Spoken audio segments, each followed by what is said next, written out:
Shalom, selamat pagi. Perkenalkan, nama saya Deborah Bais, NIM 206111018, semester 2, kelas A, Prodi PGSD, mata kuliah, teori belajar dan pembelajaran. Tugas pertemuan 11. Pada video kali ini, saya akan menjelaskan beberapa materi. Yang pertama, definisi pendekatan skinatif, dua, tujuan dan prinsip pendekatan signatif, 3, langkah-langkah pendekatan skinatifik, 4, aplikasi pendekatan skinatifik dalam pembelajaran di sekolah dasar. Yang pertama, definisi pendekatan skinatifik. Pembelajaran dengan pendekatan saintifik adalah proses pembelajaran yang dirancang sedemikian rupa agar peserta didik secara aktif mengonstruk konsep, hukum, atau prinsip melalui tahapan-tahapan mengamati atau mengidentifikasi atau menemukan masalah, merumuskan masalah, mengajukan atau merumuskan hipotesis. Pendekatan saintifik telah dipergunakan dalam pendidikan di Amerika akhir abad ke-19, di mana pada saat itu pembelajaran sains menekankan pada metode laboratorium formalistik yang kemudian diarahkan pada fakta-fakta ilmiah. Pendekatan saintifik sebenarnya sudah digunakan dalam kurikulum di Indonesia dengan istilah learning by doing yang dikenal dengan cara belajar siswa aktif.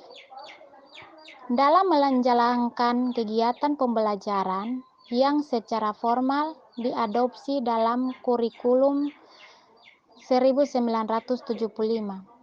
Tujuan pendekatan saintifik dalam pembelajaran antara lain untuk meningkatkan kemampuan berpikir peserta didik, membentuk kemampuan dalam menyelesaikan masalah secara sistematik, menciptakan kondisi pembelajaran supaya peserta didik merasa bahwa belajar merupakan suatu kebutuhan, melatih peserta didik dalam mengemukakan ide-ide, meningkatkan hasil belajar peserta didik, dan mengembangkan karakter peserta didik.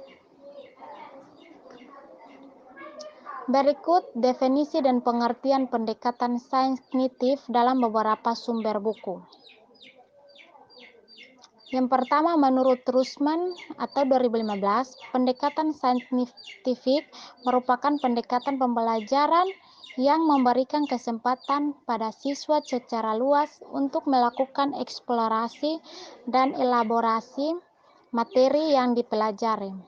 Di samping itu, memberikan kesempatan pada peserta didik untuk mengaktualisasikan kemampuan melalui kegiatan pembelajaran yang dirancang oleh guru. Yang kedua, menurut Hosman, pendekatan saintifik adalah suatu proses pembelajaran yang dirancang supaya peserta didik secara aktif mengkonstruksi konsep, hukum, atau prinsip melalui kegiatan mengamati, merumuskan masalah, mengajukan atau merumuskan hipotesis, mengumpulkan data dengan berbagai teknik, menganalisis data, menarik kesimpulan, dan mengkomunikasikan. Tujuan dan prinsip pendekatan saintifik. Menurut Hosnan, pendekatan saintifik memiliki karakteristik sebagai berikut. Yang pertama, berpusat pada siswa. Kedua, melibatkan keterampilan proses sains dalam mengkonstruksi konsep, hukum, atau prinsip. 3, melibatkan proses-proses kognitif yang potensial dalam merangsang perkembangan intelektual, khususnya keterampilan berpikir tingkat tinggi siswa. 4, dapat mengembangkan karakter siswa. Strategi membaca. 2, model pembelajaran 3. Model pembelajaran simulasi. 4. Model pembelajaran Team-Based Learning atau TBL. Model pembelajaran SCL Student Centered Learning. Tujuan pembelajaran dengan menggunakan pendekatan saintifik adalah untuk mengembangkan karakter siswa.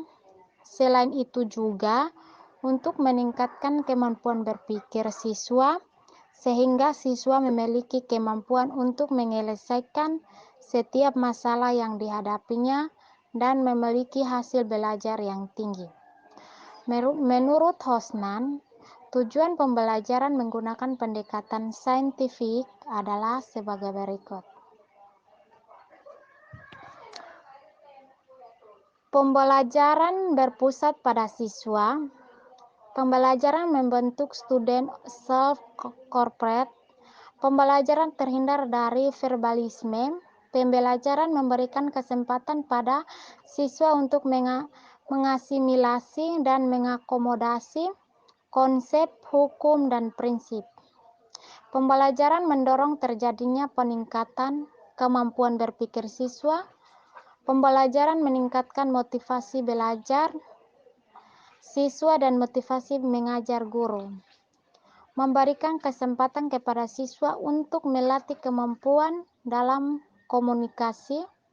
Adanya proses validasi terhadap konsep, hukum, dan prinsip yang dikonstruksi siswa dalam struktur kognitifnya. Langkah-langkah pendekatan saintifik. A. Mengamati atau observasi. Metode mengamati mengutamakan kebermaknaan proses pembelajaran atau meaningful learning. Metode mengamati sangat bermanfaat bagi pemenuhan rasa ingin tahu peserta didik, sehingga proses pembelajaran memiliki kebermaknaan yang tinggi.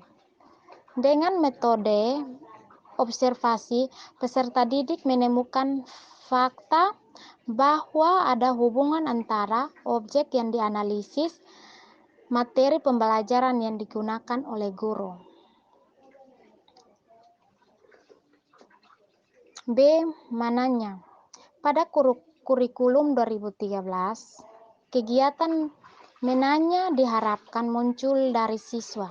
Kegiatan belajar menanya dilakukan dengan cara mengajukan pertanyaan tentang informasi yang tidak dipahami dari apa yang diamati, atau pertanyaan untuk mendapatkan informasi tambahan tentang apa yang diamati. C. Mengumpulkan informasi. Kegiatan mengumpulkan informasi adalah tindak lanjut dari bertanya. Kegiatan ini dilakukan dengan menggali dan mengumpulkan informasi dari berbagai sumber melalui berbagai cara. Peserta didik dapat membaca berbagai sumber, memperhatikan fenomena atau objek yang lebih teliti, atau bahkan melakukan eksperimen. D. Mengasosiasikan atau mengelola informasi. Dalam kegiatan mengasosiasikan atau mengolah informasi, terdapat kegiatan menalar dalam kerangka proses pembelajaran dengan pendekatan ilmiah yang dianut dalam kurikulum 2013. Untuk menggambarkan bahwa guru dan peserta didik merupakan pelaku aktif, penalaran adalah proses berpikir yang logis dan sistematis atas fakta-fakta empiris yang dapat diobservasi untuk memproses kesimpulan berupa pengetahuan. E. Mengkomunikasikan. Pada pendekatan saintifik, guru diharapkan memberi kesempatan kepada siswa untuk mengkomunikasikan apa yang telah mereka pelajari. Kegiatan ini dapat dilakukan melalui menuliskan atau menceritakan apa yang ditemukan dalam kegiatan mencari informasi, mengasosiasikan, dan menemukan pola. aplikasi pendekatan saintifik dalam pembelajaran di sekolah dasar. Berbagai metode dalam pendekatan saintifik tersebut sangat berguna dalam upaya peningkatan kinerja dalam pembelajaran. Misalnya, untuk pembelajaran ilmu pengetahuan alam atau IPA, pembelajaran IPA pada hakikatnya membimbing siswa belajar dan terbiasa menemukan kebenaran ilmiah, bukan untuk beropini ketika melihat suatu fenomena ilmiah. Terima kasih.